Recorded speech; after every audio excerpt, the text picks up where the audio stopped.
Today, I want to wrap up flocculation, and we are going to do this.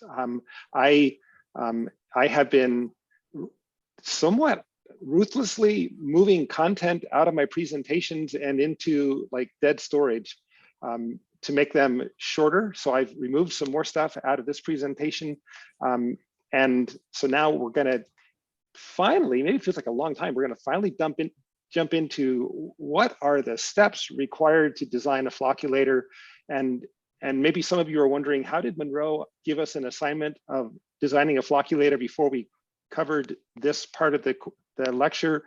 And let's just say I'm very comfortable with the idea that it's good to be exposed to the problem at a similar time as when you are actually learning about it.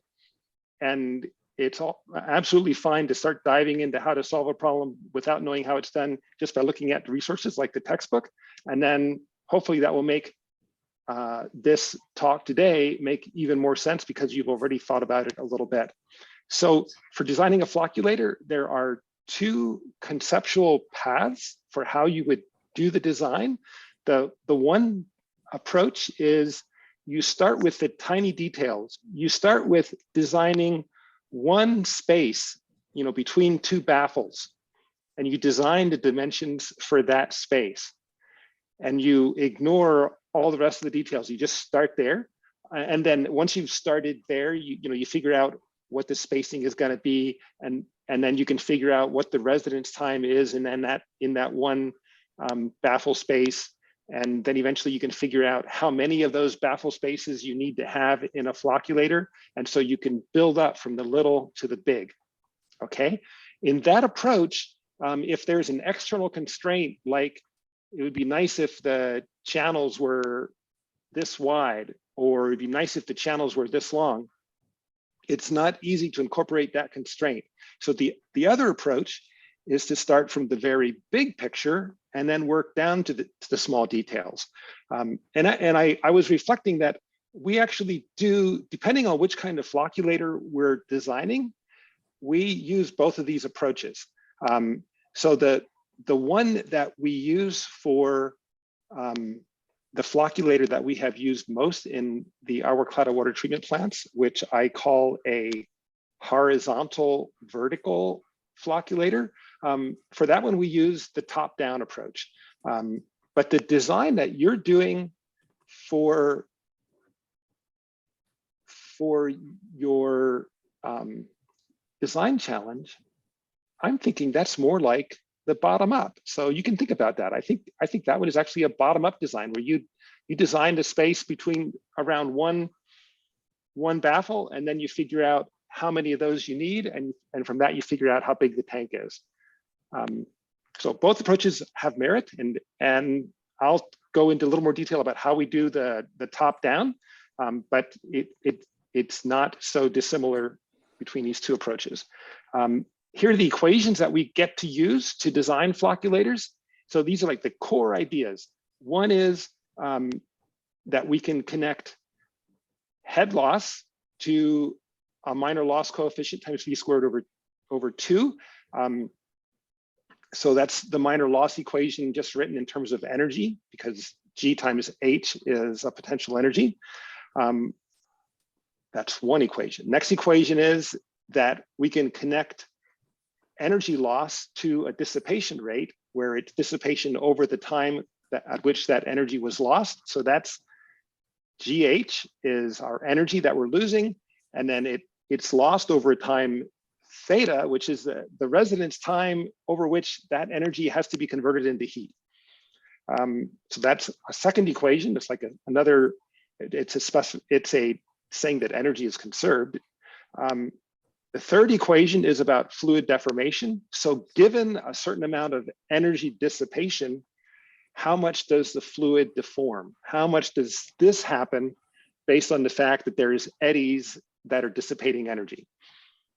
And then the last relationship is continuity or mass conservation, that the average velocity, this is like the characteristic velocity that we use to describe the flow through the flocculator, is equal to the flow rate through the flocculator divided by the flow space, which is the width of the channel divided by the spacing between the baffles. So that's our definition of the average velocity. So we have those four equations. And now we have to figure out what are going to be our inputs, our basis of design to drive this, because of what we've learned about the flocculation model, and also because everybody accepts this as an input. We didn't invent this. G theta, or GT, is a measure of the total deformation of the fluid. Remember I talked about, we use 37,000, and that means that if your particle was separated, two particles were separated by a millimeter, they would be 37 meters apart by the end of flocculation. So they travel that much relative to each other. So that G theta is one input. We also need to specify at least one more parameter in order to get a design. And the other parameter that we'd like to specify is the maximum velocity gradient, which is this GCS. And by the way, this nomenclature, GCS, G is the velocity gradient, and the little subscript CS on it is a reminder that it's the definition of the velocity gradient that Camp-Stein came up with, I think back in the 1940s. And it is just that G is equal to the square root of the energy dissipation rate divided by the viscosity. And in that equation, that equation works and makes sense if the energy dissipation rate is close to uniform. So putting that CS on that G is a reminder that this equation is okay as long as we're using the assumptions of Camp-Stein, which is that the energy dissipation rate was close to uniform. And then this other cool idea that we got at the end of flock design, or flock model, is that there's a relationship between the velocity gradient that you can have in the flocculator and the capture velocity that you have in the plate settlers to capture flocks. And so that relationship is also going to play a role in designing the flocculator. And we're now in this crazy cycle where we've figured out that there's a relationship between how you design the flocculator and how you design the sedimentation tank.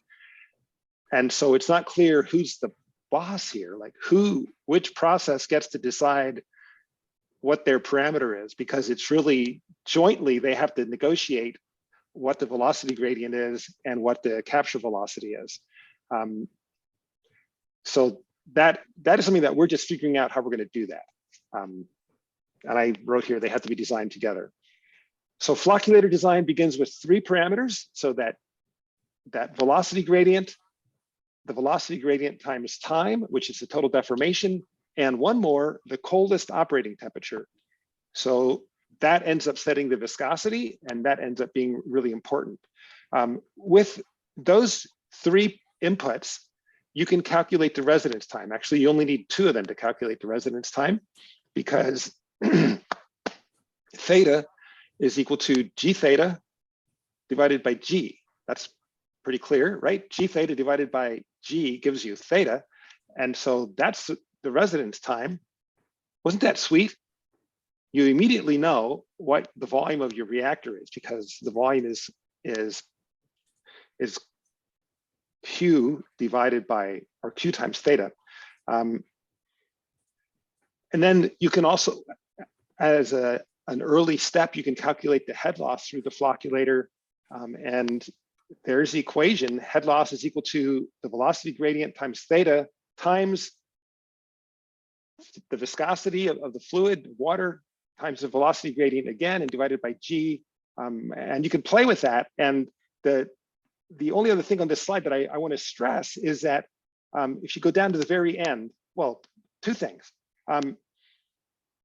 The amount of energy that we're putting into the flocculator, if we hold flow rate constant and we change temperature, the amount of energy that we're putting into the flocculator doesn't change. And it's simple. It's because head loss is equal to K times V squared over 2G, and that K is independent of temperature. It's a constant. So that means that if you're running a flocculator at a liter per second, and the temperature changes from 30 degrees down to 0 degrees, you're still going to get the same head loss through that flocculator, which means you're still putting the same amount of energy into it for deforming the fluid. But here's the next piece. You're going to deform the fluid a whole lot less if it's cold. So as it gets cold, we're switching from water to honey. And so it's more viscous. And even though we're putting the same amount of energy in, it doesn't deform as much. So when it's hot, it deforms easily and quickly. When it's cold, it deforms slowly. So we deform less, even though we're putting the same amount of energy in. So that means that the critical temperature for designing a flocculator is the coldest temperature that you're going to see. That makes sense? It's not the hot temperature, it's the cold temperature, because that's when you're going to be deforming it less, and you've got to meet your target for deforming the fluid to get collisions. So let's design a flocculator. So we start with this equation up here on the upper left, which if you put theta on the other side of that equation, that's just saying that the time that you have to dissipate the energy times the energy dissipation rate is equal to the energy that you're putting in. The energy loss is K times V squared over 2. So that's that relationship of energy. And then we can make a whole bunch of substitutions. We're going to put velocity gradient in instead of energy dissipation rate, because we'd like to know how fast the fluid is going to deform. We're going to replace theta with the depth of water, or the distance between flow expansions, and the average velocity. And we're going to replace velocity with continuity, Q divided by WS. You make all those substitutions and you end up with this equation that's in a box. Whoops. And the equation that's in the box is like the general equation that is always useful for designing a hydraulic flocculator. And then there's lots of other games that we can play with that equation to solve for different things, but we're always starting from that equation. Okay, so that equation has all the pieces connected in. I solve it for G as one example of something you can do with that equation, and show that G, for example, varies very, very quickly as you vary the flow rate. So the flow rate to the 3/2 power is how G varies. So that means that as your flow rate is increasing in the flocculator, if you design a flocculator and then you vary the flow rate, the velocity gradient goes up very, very quickly as the flow goes up. So then these are equations that you're using for your design. So you could take that equation in the blue box and you could solve for S, or you could solve for W. So here we solve for W, the channel width, or the width of the flow. And one option is we can say, well, we're not sure what S is going to be, but maybe we could specify a relationship between the distance between, or the distance between flow expansions, which is H. If we know what our H over S ratio is that we want to have, and remember, I don't know, did we get this? H over S is a ratio of how far do you travel before you get to your next expansion, divided by how thick is the flow? What's the thickness of the flow? And so H over S is a really important parameter for flocculator design. H over S that is really big, like greater than 10, ends up being inefficient because the flow has fully expanded for a long time before it finally hits the next contraction and expansion. And so there's a region where it's not very turbulent, and so it's not an efficient design. H over S that's too small ends up being impossible to actually build, and I'll show that later today. And we have been using H over S recently between about 3 and 6, but we're thinking that we might actually want to increase that a little bit and go a little bit bigger because there's actually some problems relating to having an H over S even as small as 3. So you could, all that to say that here in this slide, we've decided that we're going to get rid of S in the equation that's in the middle of the slide. We're going to get rid of S by assuming an H over S ratio and putting that in instead. And that allows us to solve for a W and the bottom of the equation, the bottom of the slide. And that W is the minimum channel width. For example, if we set the minimum H over S ratio to equal 3, we can plug that in for pi H over S. And we can then, and if we know our water depth, based on what the sedimentation tank is giving us, we can calculate the minimum width. And I want to illustrate like one way that this design can fail.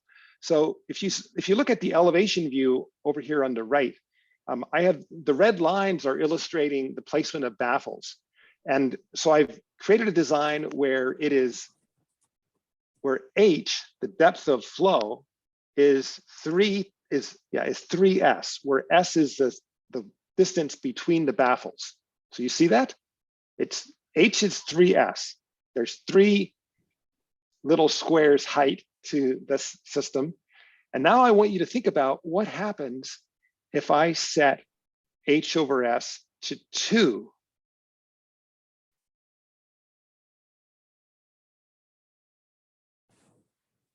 Or to 1.5.